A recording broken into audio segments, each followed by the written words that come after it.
오늘 함께 나눌 하나님의 말씀은 사도행전 4장 32절에서 5장 11절 말씀입니다. 우리 일어나셔서 하나님 말씀 함께 읽도록 하겠습니다. 우리 좀 긴 본문이긴 하지만 한 목소리로 읽도록 하겠습니다. 사도행전 4장 32절부터 5장 11절입니다. 시작.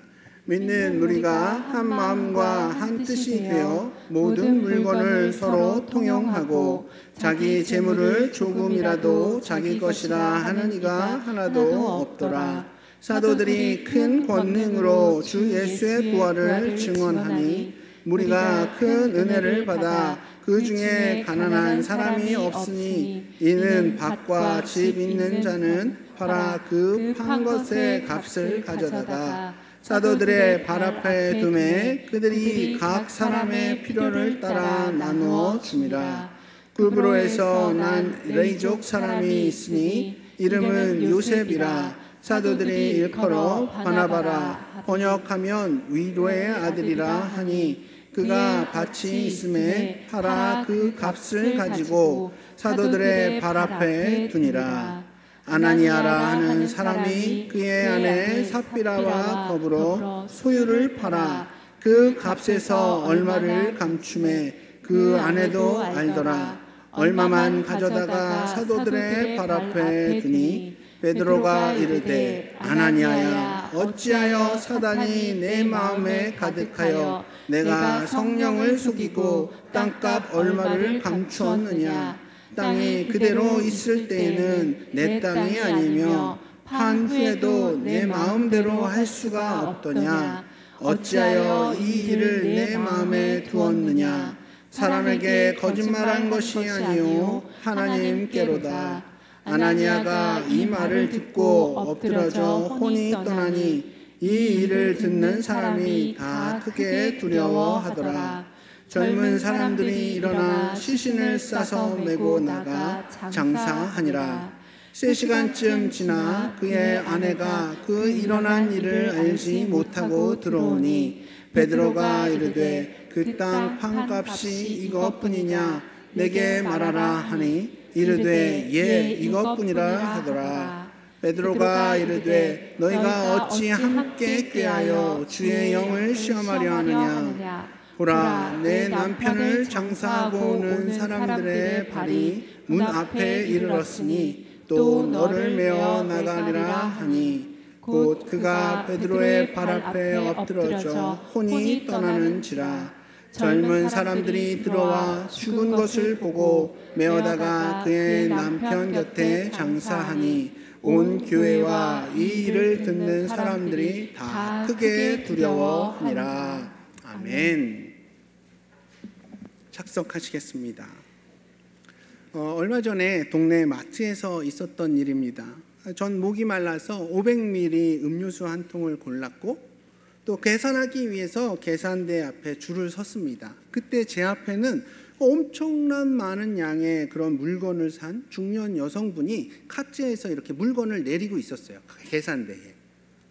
근데 캐셔가 그 물건의 바코드를 다 찍었는데도 불구하고 이분이 계산을 하지 않는 거예요. 그 순간 캐셔와 제가 눈이 마주친 겁니다. 그래서 제가 앞질러서 살짝 계산을 하려고 하는데 앞에 계셨던 그분이 자기 차례인데 왜 기다리지 못하냐면서 계산하려는 저를 제지하시는 거예요. 그러면서 바로 본인이 계산하시는 게 아니라 한 20-30초 뜸을 들이시는 겁니다. 그러다가 그분 일행으로 보이는 어떤 또 중년의 여성분이 카트에 이만큼 짐을 또 싣고 오시는 거예요. 그래서 자신이 계산한 것 이후에 또 그것들마저도 이렇게 계산을 하시는 겁니다. 저는 좀 황당했죠. 물론 순서가 중요하긴 하지만 좀 고작 500ml 물 한 통 사는 건데 그냥 저는 계산할 거 많으니까 먼저 계산하시라고 이럴 법도 한데, 그리고 자신의 일행이라고 해서 제 뒤에 오신 그분의 물건까지 저보다 먼저 계산하는 건 좀 이치에 안 맞는 것 같고 좀 마음이 좀 어려웠습니다. 하지만 전 마음이 온유하고 겸손한 사람이니까 그냥 그 상황을 왜 웃어요?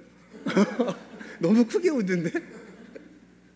그 상황을 그냥 참고 넘어갔습니다. 근데 저를 더 쇼킹하게 한 건 그 두 분이 구매한 물건을 자신들의 차에 실으면서 나누는 그 대화 속에 들려진 한 단어 때문에 전 깜짝 놀랐어요. 무슨 단어가 들렸냐? 집사님이라는 단어가 들리는 거예요. 그 두 분들은 바로 교회 집사들이었던 겁니다. 순간 제 마음이 좀 어려워졌어요. 아니, 교회 다니시는 분들인데, 심지어 직분자들인데 왜 저들은 자신이 손해보는 것 그 일도 용납하지 못하는 걸까? 다른 이들에 대한 배려심이 왜 이렇게 부족한 걸까? 아니, 적어도 저분들 교회 안에서만큼은 정말 잘 섬기고 약한 자들을 잘 돌보시는 분들일 텐데, 좀 전에 제게 보였던 그 행동은 너무나도 얌체 같아서 세상 사람들도 사실 잘 안 하는 그런 행동인데, 만약에 그분들께서 뒤에 서 있던 저에게 물 하나 계산하시는 건데 먼저 계산하세요, 저는 양이 많아서요, 이런 친절을 먼저 베풀었다면, 그리고 제가 나가는 길에 그 두 분의 대화 속에서 집사님이라는 단어를 들었다면 과연 어땠을까요?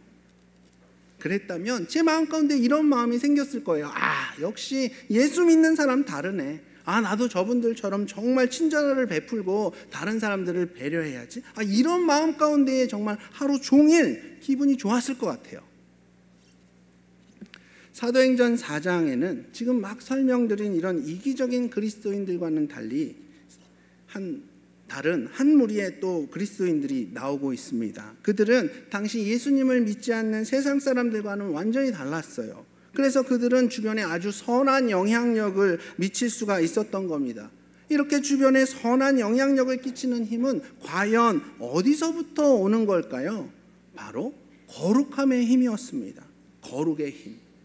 거룩은 우리가 흔히 생각하는 것처럼 어떤 엄숙한 분위기 속에서 어떤 종교적인 그런 모습이 아니에요. 그리고 목사나 선교사 같은 그런 사역자들에게만 필요한 덕목도 아닙니다. 거룩은 주변에 선한 영향력을 끼치기 원하는 모든 그리스도인들이 갖춰야 할 아름다운 덕목입니다. 그렇다면 오늘 본문에서 거룩은 도대체 어떤 방식으로 나타나고 있을까요? 오늘 본문은 크게 두 부분으로 이렇게 구성이 되어 있습니다. 첫 번째 부분은 예루살렘 교회 성도들의 그 공동 소유 생활에 대해서 말하고 있어요. 두 번째 부분은 이 예루살렘 교회 안에서 일어난 어떤 한 가지 사건에 대해서 이렇게 언급합니다. 일단 예루살렘 교회의 놀라운 모습에 대해서 한번 살펴보기를 원하는데요. 오늘 본문 4장 32절에서 33절 말씀 우리 한 목소리로 읽겠습니다. 자, 시작. 이는 무리가 한 마음과 한 뜻이 되어 모든 물건을 서로 통용하고 자기 재물을 조금이라도 자기 것이라 하는 이가 하나도 없더라. 사도들이 큰 권능으로 주 예수의 부활을 증언하니 무리가 큰 은혜를 받아. 아멘. 이제 막 새롭게 시작된 이 공동체는 기존의 유대교와도 달랐고 당시 세상의 모습과도 완전히 달랐습니다.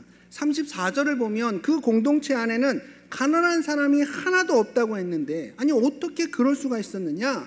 모든 사람들이 자신의 것을 서로 다 나누고 있었기 때문이었어요. 과연 인류 역사상 이런 사회가 또 있었을까요?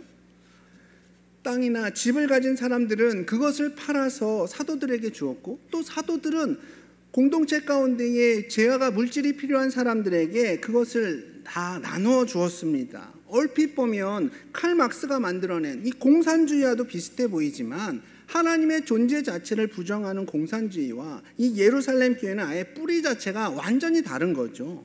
그리고 현실 속의 이 공산주의는 칼 막스의 바램대로 부의 재분배가 온전히 실현되지도 않았잖아요. 우리가 다 알다시피 공산주의 국가에서는 가난한 사람들이 넘쳐났고 그 경제 정책은 완전히 실패했습니다. 누구나 공평한 사회는 이루어지지 않았고 특권층들의 부정부패는 만연했었죠. 그런데 이 예루살렘 교회는 달랐던 거예요. 특별히 오늘 본문에서는 이 새로운 공동체 안에 있는 바나바라는 한 사람을 소개하고 있는데요. 그 이름의 뜻이 뭐였죠?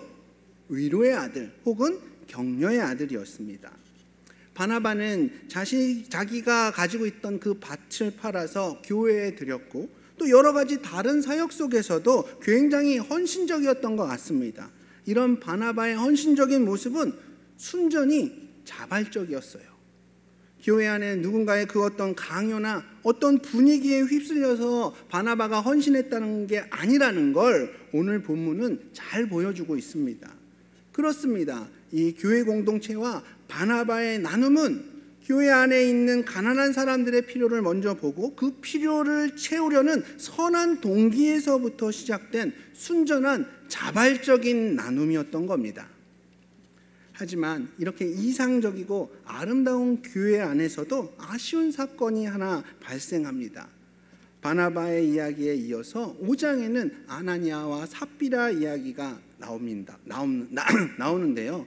이 두 사람은 부부예요. 이 부부는 분명 예루살렘 교회에 속해 있으면서 바나바의 헌신에 대해서 이렇게 들었을 겁니다. 그리고 바나바가 공동체 가운데서 칭찬과 존경을 받는 그런 모습을 보면서 자신들도 그런 대우를 받고 싶었던 모양이에요. 그러나 이 부부는 바나바처럼 존경받고 싶은 욕구는 있었지만 그런 존경을 받을 만한 믿음이나 그런 깜냥은 되지 않았던 겁니다. 이 부부는 바나바처럼 자신들의 부동산을 팔아서 사도들에게 내놓으려고 했지만 판돈 모두를 드리려고 하니까 순간 아까운 마음이 들었던 거예요.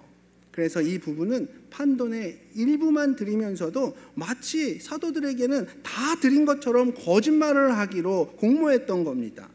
그 과정 속에서 분명히 성령이 그 마음 가운데 찔림을 주셨겠지만 그들은 그것 다 무시하고 자신들의 계획을 실행으로 옮겨버리죠. 자, 우리 5장 1절에서 2절 말씀을 함께 읽겠습니다. 자, 시작. 아나니아라 하는 사람이 그의 아내 삽비라와 더불어 소유를 팔아 그 값에서 얼마를 감춤해 그 아내도 알더라. 얼마만 가져다가 사도들의 발 앞에 두니. 자, 아나니아가 경건한 표정을 지으면서 베드로 앞에 돈 뭉치를 내놓으면서 이렇게 말합니다. 이것이 우리 부부가 땅을 판 돈 전부입니다. 하지만 베드로는 아나니아의 이 시커먼 속을 꿰뚫고 있었죠. 그리고 그의 죄를 지적합니다. 오늘 본문 5장 3절 4절이 베드로가 아나니아를 책망하는 부분인데요. 이런 말입니다. 아나니아야, 아니 넌 왜 사탄한테 넘어가서 성령께 거짓말을 하고 있는 거냐? 왜 땅값 일부를 몰래 떼어둔 거냐?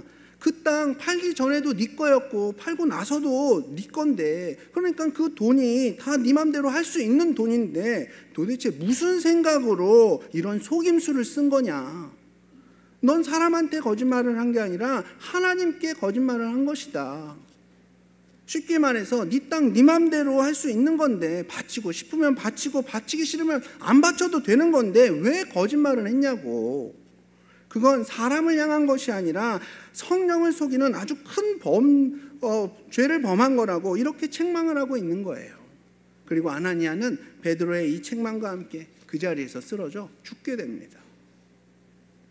아나니아의 이런 죽음에 대해서 어떤 이들은 베드로를 정죄하기도 해요.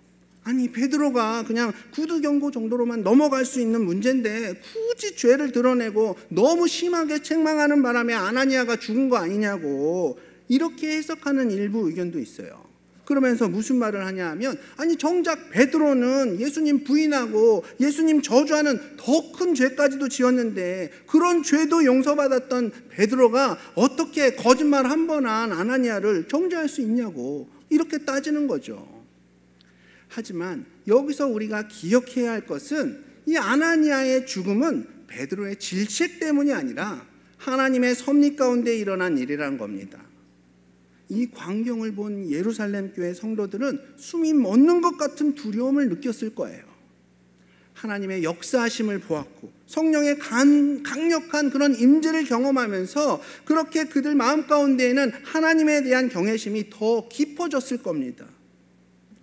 결국 젊은이 몇 명들은 이 아나니아의 시신을 싸서 밖으로 옮겨 장사를 지냅니다.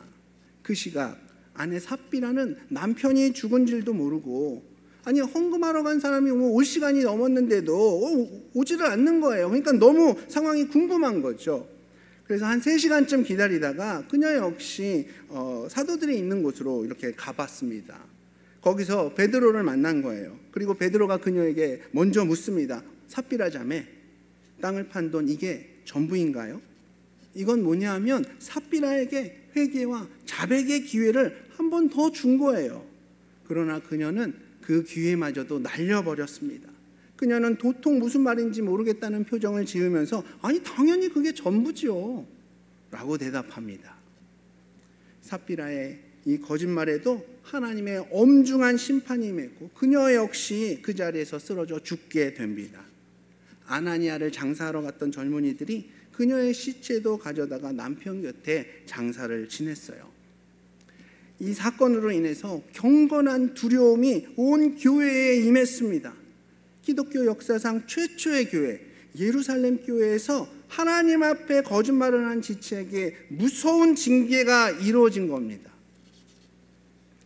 어쩌면 세상은 이런 거짓말 정도는 그냥 하나의 해프닝 정도로 여기면서 가볍게 넘어갈 수도 있었겠지만 하나님께서는 이 공동체 안에서 발생한 죄에 대해서 아무것도 아닌 것처럼 여기지 않으셨어요. 이 사건으로 인해서 하나님을 향한 거룩한 경외감이 성도들 사이에서 생기게 된 겁니다. 이것이 바로 오늘 본문 전체 스토리입니다.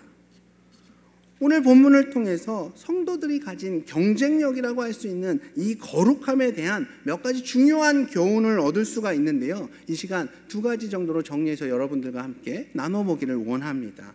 자, 첫 번째 교훈은 뭐냐? 거룩은 죄로부터 구별되는 겁니다. 거룩은 뭐라고요? 죄로부터 구별되는 거예요. 21세기를 살아가는 많은 성도들이 이 사도행전 5장에 나온 아나니아와 삽비라 사건을 읽으면서 약간 마음이 불편해질 수도 있을 것 같아요. 혹시 여러분들은 마음이 어떠신가요? 사실 예루살렘 교회 안에 있는 대부분의 사람들은 자기 땅 팔아서 교회에 바칠 만한 그런 마음들 없었거든요. 그런데도 이 부부는 자기 땅 팔아서 비록 일부는 감췄지만 또 일부는 사도들 앞에 내놓았잖아요. 아니 그러면 칭찬받아 마땅한 것 아니냐고 반론하는 분이 계실지도 모르겠어요. 근데 여기서 질문 한 가지 한번 드려볼게요. 여러분들은 아나니아와 삽비라 이 이야기가 왜 불편하신가요? 아마도 거짓말 한 번 했다고 죽었다는 게 너무 과도한 처분이라고 생각이 들기 때문일 거예요. 아니 거짓말 한 번 했다고 이게 죽을 일이야? 이런 생각이 우리 마음 가운데 드는 거죠. 교회 안에서 거짓말 한 번쯤 안 해본 사람이 누가 있겠습니까? 나도 했고 너도 했고 그럼 나도 죽고 너도 죽을 수 있다는 건데 이건 너무하다는 생각이 드는 거죠. 하지만 이런 현실의 모습은 우리도 모르는 사이에 이 죄에 대한 기준이 너무 낮아져 있다는 증거가 아닐까요? 그렇습니다. 우리는 죄에 대하여 너무 가볍게 생각하는 경향이 있습니다. 그럴 수도 있지. 그 정도 가지고 뭘 그래. 이런 마음들이 어느새 우리 마음 가운데 모토가 되어버린 거예요. 근데요, 그럴 수도 있는 그 죄 때문에 하나님의 아들 예수 그리스도께서 십자가에 못 박혀 죽으셨습니다. 그럴 수도 있는 그 죄 때문에 우리 하나님의 마음은 지금 찢어지고 있는 거예요. 여러분 이걸 기억하셔야 돼요. 그렇게 죄는 교묘하게 우리의 삶과 교회 안에 침투해서 무슨 일을 일으키느냐? 우리의 성도들의 삶을 망가뜨리고요, 그리스도인들의 간증을 해칠 뿐만 아니라 그리고 더 심각한 교회를 세상의 조롱거리로 만들어버리고 있습니다. 사실 이 부부가 한 일은 별것 아닌 죄가 아닌 거예요. 결코 가볍지 않은 겁니다. 이 두 사람은 하나님께 드리는 헌금에 대해서 거짓말을 한 거예요. 본문에서 베드로가 지적한 것처럼 사람이 아닌 하나님께 거짓말을 했다고요. 물론 모든 거짓말은 다 나쁜 것이지만 이 경우는 직접적인 대상이 하나님이라는 점에서 좀 더 특별합니다. 뿐만 아니라 그들은 죄를 계획하고 공모하는 그 과정 속에서 계속적으로 그들 마음 가운데 역사하시는 그런 성령님의 인도하심을 무시하고 있었던 거예요. 특히 삽비라의 경우는 회개의 기회까지 있었지만 그조차도 날려버렸잖아요. 하나님께서는 처음 출범하는 이 교회 공동체가 죄에 대해서 가벼운 태도를 취하길 원하시질 않았던 겁니다. 교회는 예수 그리스도의 피값으로 세워진 거룩한 공동체잖아요. 만약 처음부터 죄에 대해서 이렇게 느슨해져 있다면 교회는 곧 만신창이가 될 것이고 세상에 그 어떤 영향력도 잃어버릴 게 불보듯 뻔한 사실 아닙니까? 그래서 하나님께서는 교회 안의 모든 사람들이 이 죄에 대해서 경각심을 가지도록 하기 위해서 이 부부의 죄를 공개적으로 아주 엄하게 심판하신 겁니다. 교회가 죄로부터 구별된 그야말로 거룩한 공동체가 될 수 있도록 자극제를 주신 거죠. 뿐만 아니라 의심의 눈초리로 이 교회라는 새로운 공동체를 바라보는 세상을 향해서도 교회는 조금의 죄도 용인되지 않는 그런 거룩한 공동체라는 것을 선포하고 계신 겁니다. 요즘 한국교회가 세상으로부터 무시를 당하고 그 능력을 잃어가는 이유가 무엇 때문일까요? 많은 이유들이 있겠지만 그 가운데 하나는 바로 교회 안에 스며들어온 이 죄의 문제를 제대로 처리하지 못했기 때문입니다. 교회 안에서 일어난 표절, 성윤리 문제나 공금 횡령 같은 그런 문제들을 자세히 들여다보면 그 도덕성과 윤리적 기준이 세상 기준에도 미치지 못하고 있는 실정이에요. 정말 세상 사람들도 쓰지 않는 그런 편법과 속임수를 교회가 사용하고 있고 그것을 전혀 부끄러워하지 않는 이런 상황 속에서 어떻게 교회가 세상에 빛이 되고 소금이 될 수 있겠냐고요. 물론 공동체 안에 이 죄를 드러낸다는 것은 용기가 필요하고 그 파장으로 인해서 교회가 흔들릴 수도 있겠지요. 하지만 죄는 드러나야 하는 것이고 그렇게 드러낼 때에 회개도 생기는 겁니다. 거룩이라는 것이 무엇입니까? 죄로부터의 분리예요. 여러분, 거룩하신 하나님을 보십시오. 그분은 거룩하셔서 죄를 떠나 계신 분이죠. 우리도 그래야만 하는 겁니다. 물론 우리는 하나님처럼 완전히 도덕적으로 흠결 없는 그런 존재는 될 수는 없겠죠. 그 누구도 마찬가지입니다. 그러나 우리는 완전을 향해서 늘 노력해야 되는 거예요. 100% 죄 없는 삶을 살아내지는 못하겠지만 죄로부터 분리되기 위해서 100%의 노력은 해야 된다는 겁니다. 그리고 실패했을 경우엔 그 죄를 회개하고 다시 주님께로 돌이키는 그런 과정 속에서 아픔과 그 어떤 손해가 있더라도 그 죄를 내 삶에서 단호히 도려내려는 그런 노력 또한 반드시 필요한 거예요. 교회는 죄를 무겁게 다뤄야 하고 남의 죄부터가 아니라 내 죄부터 단호하게 잘라내야 합니다. 그럴 때에 우리는 거룩해질 수 있고 세상을 향해 선한 영향력을 끼칠 수 있는 그런 영향력 있는 그리스도인으로 세움받게 되는 겁니다. 자, 오늘 본문을 통해 나눌 수 있는 거룩에 대한 두 번째 교훈은 거룩함은 세상과는 다른 것, 예수님을 닮는 것입니다. 거꾸로 하시면 안 돼요. 예수님과는 다른 것, 세상을 닮는 것 이러시면 절대로 안 되고요. 세상과는 다른 것, 예수님을 닮는 것입니다. 거룩은 죄로부터의 단절, 구별이라는 그런 기본적인 의미를 갖고 있어요. 그러나 이게 다가 아닙니다. 사실 우리는 거룩이라는 이 단어를 자주 쓰지만 그게 어떤 의미인지 정확하게 알지는 못하는 것 같아요. 아마도 지금 여기 계신 우리 성도님들 가운데 거룩을 한마디로 정의해 보시라고 이런 질문을 드리면 명확하게 설명하실 수 있는 분 과연 몇 분이나 계실까요? 혹시 나는 잘 설명할 수 있는데요? 한 문장으로 정확하게 설명할 수 있습니다. 손 들어보세요.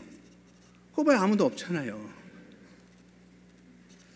근데 더 심각한 건 이 거룩에 대해 많은 성도들이 부정적인 이미지를 가지고 있다는 거예요. 여러분, 보통 거룩이라는 단어를 들으면 어떤 이미지가 가장 먼저 떠오르시나요? 도덕군자인 양 어떤 종교적인 모습을 하면서 폼 잡고 있는 그런 모습이 떠오르시나요? 아니면 목에 힘을 잔뜩 주고 나는 너보다 거룩해 라는 이런 무언의 교만한 모습을 취하면서 남들을 깔보고 판단하는 그런 모습이 떠오르시나요? 첫 번째나 두 번째가 다 거룩에 대한 부정적인 이미지잖아요. 그래서 우리는 이런 이미지를 가진 사람들을 보면서 그래, 너 참 거룩하다, 이런 식으로 잘난 체 하는 사람들을 향해서 비아냥거리는 용도로 이 거룩이라는 단어를 사용하기도 하죠. 그러나 이 거룩의 본질은 뭐냐? 바로 세상과는 다르다는 겁니다. PPT 한번 띄워주시겠어요? 이 거룩하다는 단어를 히브리어로 뭐라고 하냐면 카도시라고 해요. 이 카도시의 뜻은 구별되다, 분리되다, 따로 떼어놓다 라는 의미가 있습니다. 결국 하나님이 거룩하시다, 이건 뭐냐 하면 그저 단순히 하나님은 죄를 짓지 않는 분이시다, 그분은 죄가 없다, 이런 차원을 넘어서서 하나님은 다른 모든 피조물들로부터 구별된 존재시다, 하나님은 인간과는 다른 분이시다 라는 의미가 있는 거예요. 그러니까 우리가 거룩하다고 하는 것은 뭐냐? 세상과 다른 삶을 살아가는 거고 세상과 구별된 삶을 살아가는 거예요. 이걸 좀 더 적극적으로 표현을 하면 내 삶 속에서 세상이 아니라 예수님을 더 많이 닮아간다는 겁니다. 이게 바로 거룩함이에요. 오늘 본문 첫 부분에서 나온 이 예루살렘 교회를 한번 보십시오. 그들은 세상과 달랐습니다. 달라도 너무 달라서 그 모습이 우리에게 약간 충격적이잖아요. 어떻게 저렇지? 어떻게 저렇게 살고 있지? 그들은 누가 눈치 주지 않고 강압적으로 요구하지도 않았는데도 공동체 안에 있는 가난한 사람들을 위해서 자기 재산을 기꺼이 내어놓았습니다. 대부분의 사람들이 가장 귀하게 여기는 게 뭐예요? 돈이고 자기 재산이잖아요. 그런데 이 사람들은 그걸 아무 조건 없이 교회 앞에 내놓은 거예요. 그렇게 다른 사람들의 필요를 위해서 자신을 희생한 겁니다. 이런 모습은 돈을 사랑하고 자기 자신만 생각하는 이 세상과는 달라도 너무 다른 모습일 뿐만 아니라 이런 우리를 위해 자기의 몸을 십자가에 기꺼이 내놓으신 우리 예수님을 닮은 모습인 거죠.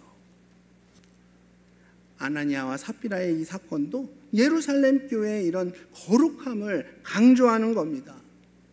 보통 이 세상은 거짓말 정도는 뭐 어떤 물질적인 피해만 없다면, 실질적인 확인되는 그런 피해만 없다면 별로 심각하지 않게 생각하잖아요. 뭐 연예인들이나 정치인들 거짓말 했다가 그게 거짓말이라는 게 들통나도 그냥 그러려니 하고 넘어가기 일쑤지 않습니까? 사실 제 이름이요, 초등학교 입학 전까지 집에서 부르던 이름이 따로 있었습니다. 저희 셋째 작은아버지께서 지어주신 이름인데 직한이었어요. 직한이, 정직한. 초등학교 들어가기 전까지는 정직한, 직한아 엄청 들었어요. 그래서 제가 정직한가 봐요. 하도 많이 들어가지고. 근데 이 세상에서 정직한이란 이 단어는 굉장히 외로운 단어인 것 같습니다. 한마디로 이 땅 가운데는 거짓말이 판친다는 거죠. 그리고 우리는 점점 그런 거짓말에 무뎌져 가고 있습니다. 반면 세상 가운데 새롭게 출범한 이 예루살렘 교회는 아나니아와 삽비라 이 부부에 대한 충격적인 징계를 통해서 거짓말을 조금도 용인하지 않겠다는 이 메시지를 행동으로 보여주고 있는 거예요. 교회는 거짓을 친구 삼아 살아가고 있는 이 세상과는 다르게 진실만을 말씀하신 예수님을 닮은 그런 사람들이 모인 곳이라는 선언을 세상 앞에서 하고 있는 겁니다. 그렇습니다.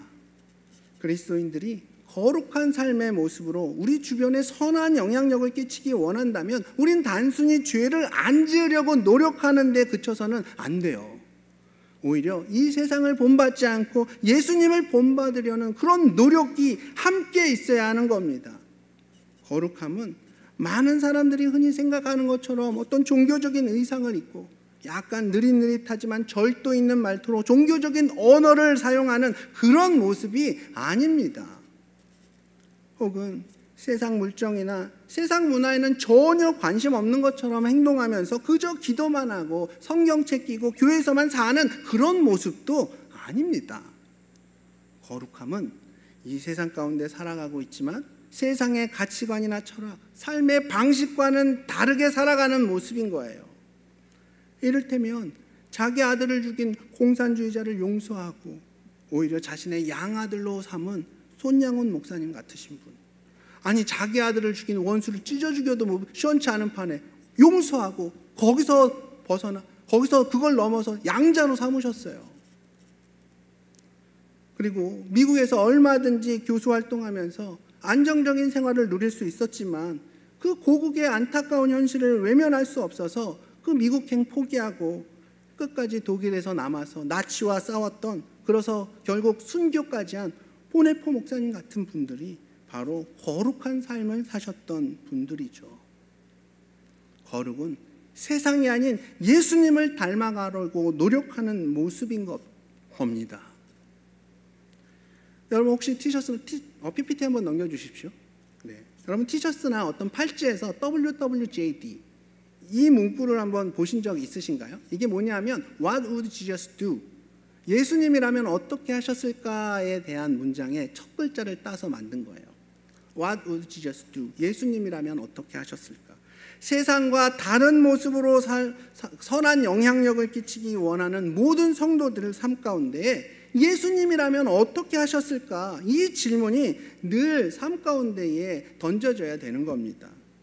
오늘 본문은 진정한 거룩의 삶이 얼마나 큰 영향력을 가지고 있는지 잘 보여주고 있어요. 예루살렘 교회 성도들이 세상과 달리 물질보다 가난한 사람들의 필요를 먼저 앞세웠을 때 사도행전에서 증거하고 있는 것처럼 무리가 큰 은혜를 받았던 겁니다. 위선 떨고 거짓말한 아나니아와 삽비라에 대한 징계를 통해서도 교회뿐만 아니라 이 사건을 듣게 된 다른 사람들에게까지도 하나님에 대한 경외감이 갖게 되었죠. 그렇게 오늘 본문 뒤에 이어지는 이야기들을 계속 보면 교회는 더욱 능력 있게 성장을 거듭하게 됩니다. 요즘 한국교회와 그리스도인들이 왜 우리 사회 가운데 선한 영향력을 미치지 못하는 걸까요? 우리가 거룩함을 잃어버렸기 때문입니다. 안타깝게도 우리는 죄로부터 구별된 삶을 살지 못했습니다. 그리고 세상과 다르기보단 오히려 세상을 너무 많이 닮아 있습니다. 예수님을 닮아야 할 교회가 오히려 타락한 세상을 닮아 있는 거죠. 이런 형국이다 보니 어떻게 교회가 세상 가운데 선한 영향력을 미칠 수 있겠습니까? 여러분 기억하십시오. 그저 종교적인 것만으로 우리는 결코 세상에 영향을 끼칠 수 없습니다. 오늘 설교 앞부분에서 언급했던 그 마트에서 만나뵀던 집사님들, 그들이 어떤 호칭으로 불리느냐가 중요하지 않아요. 그들의 행동이 그들의 이름표인 겁니다. 그렇게 저와 우리 성도님들의 삶이 세상과는 달라야 하는 겁니다. 윤리적으로 도덕적으로 굉장히 높은 기준들을 추구할 뿐만 아니라 예수님을 닮아가는 그런 적극적인 거룩의 삶의 모습이 우리 삶 가운데에 드러나야 하는 거예요. 우리의 말과 태도, 가치관과 도덕성, 그리고 행동들까지 세상 사람들과 구별되고 그 가운데 우리 예수님의 모습이 온전히 드러날 때에 세상은 우리가 전하는 그 말에 귀를 기울일 것입니다. 또한 우리가 전하는 복음을 진지하게 받아들일 거예요. 예전에 제가 히말라야라는 영화를 본 적이 있습니다. 우리나라 대표 산악인 어몽길 대장의 실제 이야기에 근거한 휴먼 드라마인데 전 개인적으로 가장 감동적이었던 장면이 뭐였냐면 죽음의 능선 에베레스트 그 8,700고지에서 낙오한 자신의 동료를 구하기 위해서 그 밤에 아무도 너무 위험천만한 그 조난 현장으로 가려고 하지 않을 때에 죽음을 무릅쓰고 홀로 동료를 찾아 나선 산악인 박정복 대원의 모습이었습니다. 사실 그 사람이야말로 진짜 영웅 아닙니까? 많은 사람들도 그렇게 얘기하고 있어요. 왜 그런 걸까요? 달랐기 때문입니다. 우리 성도님들은 세상과 좀 다른 면이 있으신가요? 세상이 아닌 예수님을 닮아가고 계신가요? 정말 거룩하게 살고 계신가요? 저와 여러분이 정말 예수 믿는 사람으로서 가정과 학교에서 직장과 교회에서 정말 선한 영향력을 미치기 원한다면 우린 죄로부터 떠나는 그런 모습과 함께 세상과는 다른 예수님을 닮은 참 거룩을 추구해야 합니다. 그렇습니다. 우리 믿는 자들에게는 거룩함이 영향력이고 경쟁력인 거예요. 아나니아와 삽비라 이 부부처럼 그저 종교적인 모양만 내려고 하지 말고 하나님의 시선을 의식하면서 내 속에서부터 거룩한 주님의 자녀로 세움받으시는 저와 여러분 되시길 축복하며 오늘 말씀을 마치도록 하겠습니다. 우리 잠시 이 시간 기도할까요?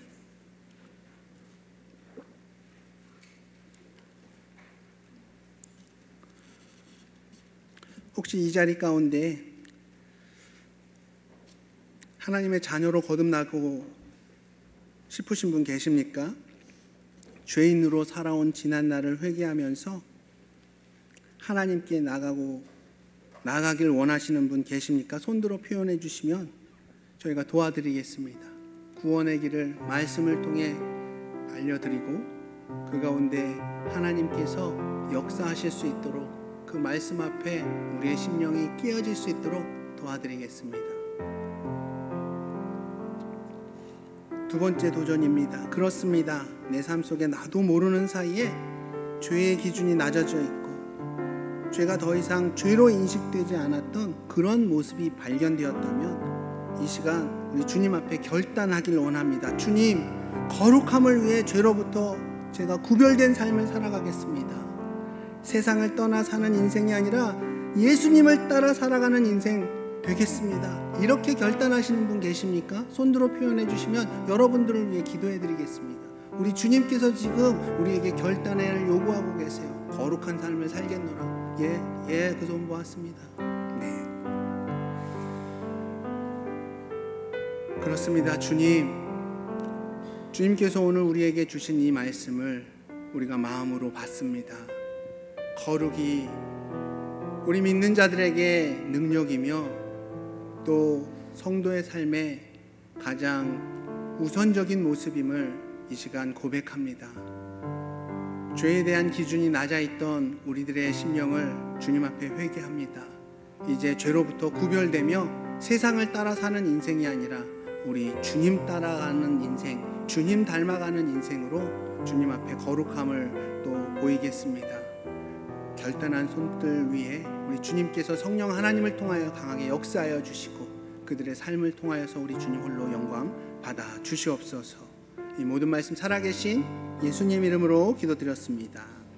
아멘. 오랫동안 우리 앉아 계셨는데 일어서셔서 찬양으로 또 우리의 믿음을 고백하길 원합니다.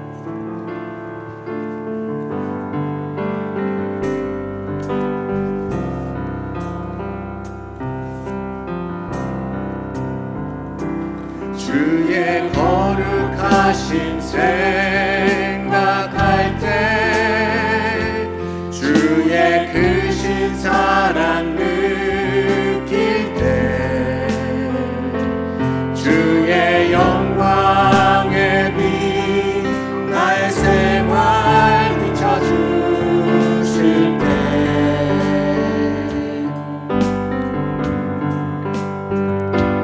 주가 주신 기쁨 맛볼 때에 주의 사랑 속에 나 잠길 때 주의 영광의 빛 나의 생활 비춰주실 때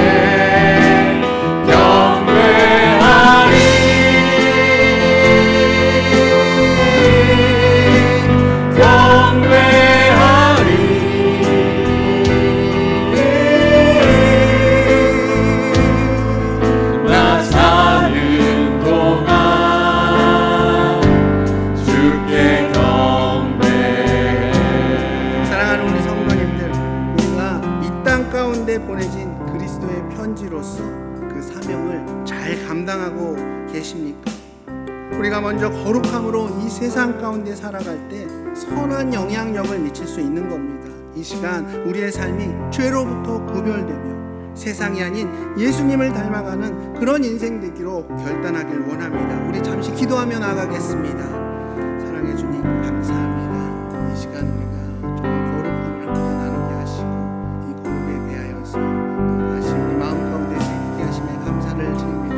예루살렘 교회가 그 작은 죄 앞에서도 또 처절하게 회개했던 그 모습이 우리 교회에도 온전히 일어나기를 소망합니다. 주님께서 함께하여 주시옵소서. 죄를 드러내시고 또 그 드러난 죄 앞에 온전히 회개하시고 그 거룩의 자리로 함께 나가는 모든 성도들 될 수 있도록 우리 주님 함께하여 주시옵소서. 혹이라도 우리의 심령이 죄에 대한 그런 기준이 낮아져 있습니까? 주님 돌이키게 하시고 작은 죄 앞에서도 우리 주님 예수 그리스도의 십자가 보혈을 기억하며 죄를 무겁게 여기는 모든 성도들 될 수 있도록 주님 인도하여 주시옵소서. 그 거룩함으로 세상을 향해 나갈 때에 주의 영광이 드러나며 하나님의 나라가 더 강리화해지며 더 확장되어지기를 소망하고 주님 우리와 함께하여 주시옵소서.